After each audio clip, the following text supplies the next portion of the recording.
Hello and welcome.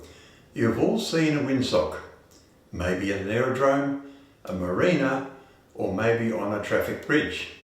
It is unclear who invented windsocks. They seem to have always been around. The earliest windsocks were Japanese, flown at the Boys' Day celebrations. This is an annual Japanese celebration where families would express hope that boys in each family would grow up to be healthy and strong. From about 150 AD, the Romans used windsocks as military banners to differentiate military groups. The modern windsock was inspired by the windsails used by naval ships in the 19th century. These conical shaped sails, made from canvas, allowed fresh air to be directed into a ship's living areas. A windsock at an aerodrome serves two purposes. It shows where the wind is coming from and with what strength. Both are good things to know when landing or taking off an aircraft. Flying into the wind gives a lower ground speed for a given airspeed. When operating out of a controlled aerodrome, you will be told the operating runway, the one facing into the wind. Where there is no tower, the decision is yours based on the windsock. According to a Perth Daily News article in 1936, a Major Douglas Hallam, who was connected with the Canadian textile industry, introduced the flying world to the windsock. Hallam got the idea from the wind finders used for many years on schooners on Lake Ontario, and the first windsock was hoisted at Hendon Aerodrome in London in 1915. Here are some windsock stories from WA newspapers between 1934 to 1954, curated by the State Library of Western Australia. In 1934, a photograph of an illuminated windsock at Forest on the Trans-Australian Railway appeared in the Western Australian.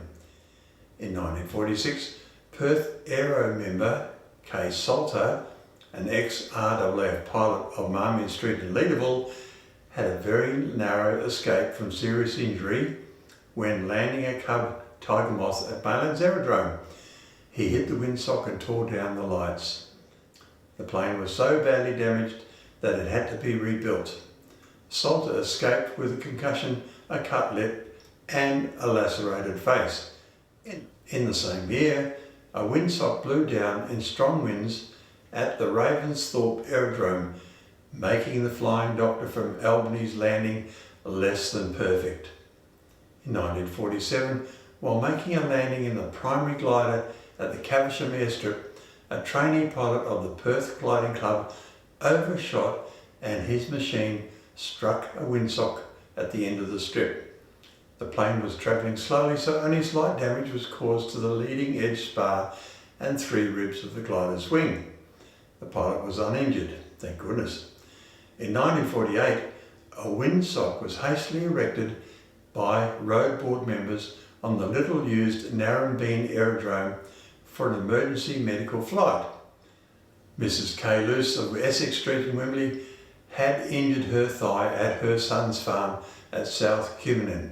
She was taken to the Narrabeen District Hospital, but as the doctor was on holiday, an Anson was chartered to take her back to Perth for an X-ray to discover the extent of her injury.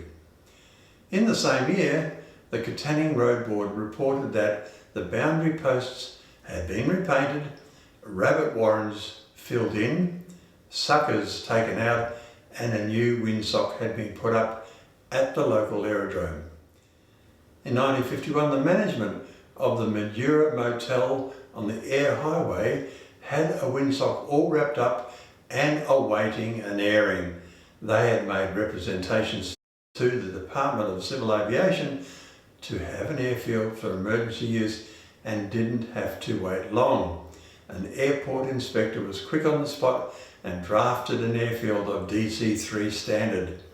The main roads construction team in the area expected to grade 3 runways in a few days.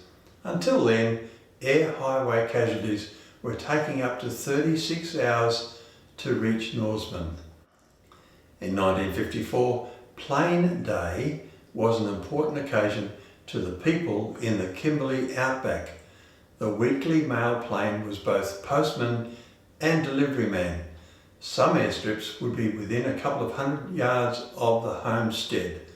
Others would be a mile or more away, and station people would come out to meet the plane in a truck, bringing hot tea and cakes, scones or sandwiches for the pilots and passengers.